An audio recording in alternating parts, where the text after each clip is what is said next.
Assalamualaikum warahmatullahi wabarakatuh. Selamat pagi anak-anak hebat. Sebelumnya perkenalkan nama Ibu Tuti Marlena, Ibu sebagai Bunda Literasi dari Kelurahan Pakusan Kunyit. Baiklah anak-anak, di sini Ibu akan mendongeng dengan bercerita dengan judul Akibat Sombong. Pada suatu hari, ada seorang anak yang bernama Angga. Dia terkenal sombong. Dia suka sekali menyombongkan diri dan kehebatannya sebagai anak yang terbaik dalam bermain apapun. Banyak anak yang tidak suka dengan sifat Angga tersebut. Di luar kebiasaan, Angga sore itu datang ke taman. Angga bergabung dengan anak-anak lain di taman.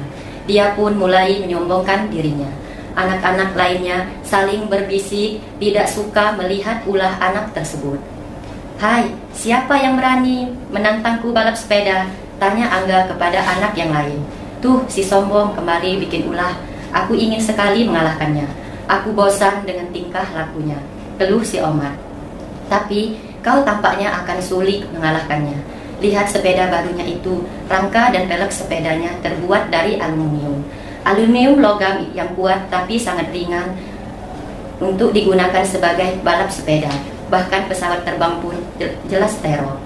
Jadi sepedanya itu bisa dikayuh dengan lebih ringan dong," sahut si Omar.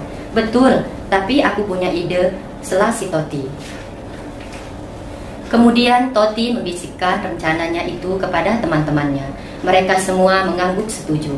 Angga tersinggung melihat anak-anak lain cuma berbisik-bisik.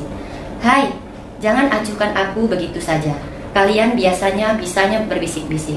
Atau kalian takut ya kepadaku?" Kemudian dengan tenang, Toti berkata kepada Angga, "Aku berani menantangmu lomba balap sepeda." Angga pun tertawa. "Hahaha, kamu yakin berani melawanku?" ejek si Angga. Ia terkesan meremehkan Toti. "Siapa takut?" balas si Toti.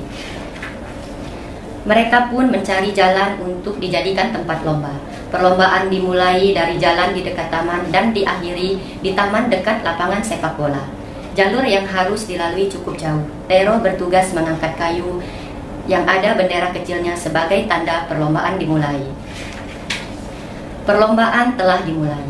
Anak-anak bersorak-sorai mendukung si Toti, sementara Angga langsung mengayuh sepedanya meninggalkan Toti. "Ayo Toti," seru Bowo cemas. "Tenang saja, aku pasti menang," sahut Toti. Sambil terus mengayuh sepedanya, Angga berbicara sendiri. Mana mungkin Toti bodoh itu mampu mengejarku." Sesampai di jalan pertama, Angga berhenti sejenak sambil merebahkan badannya. Ia mengira Toti telah tertinggal jauh. Tapi apa yang terjadi? Angga terkejut melihat Toti sudah sampai juga. Tanpa banyak bicara, Angga langsung tancap gas sebelum sampai di jalan kedua. Angga kembali mendahului Toti. Setelah cukup lama mengayuh sepedanya, di bawah terik matahari, Angga merasa kepanasan dan kehausan. Keringat membasahi sekujur tubuhnya. "Wah, aku harus segera minum untuk mengembalikan cairan tubuhku yang hilang. Setelah tubuhku kembali dingin dan segar, aku akan melanjutkan perlombaan menuju garis finish." Kebetulan dia berpapasan dengan penjual es di pinggir jalan. Angga pun beristirahat sambil minum es. Tetapi dia kembali terkejut ketika Toti lagi-lagi muncul mendahului sampai es yang diminumnya jatuh. Angga sangat kesal untuk kedua kalinya.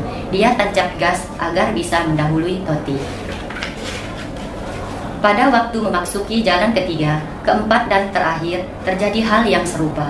Lagi-lagi Angga terkecoh setelah mengetahui bahwa Toti datang lebih dulu. Akhirnya Angga telah tiba di lapangan bola. Itu berarti perlombaan akan segera berakhir. Anak-anak lain sudah berkumpul di lapangan bola.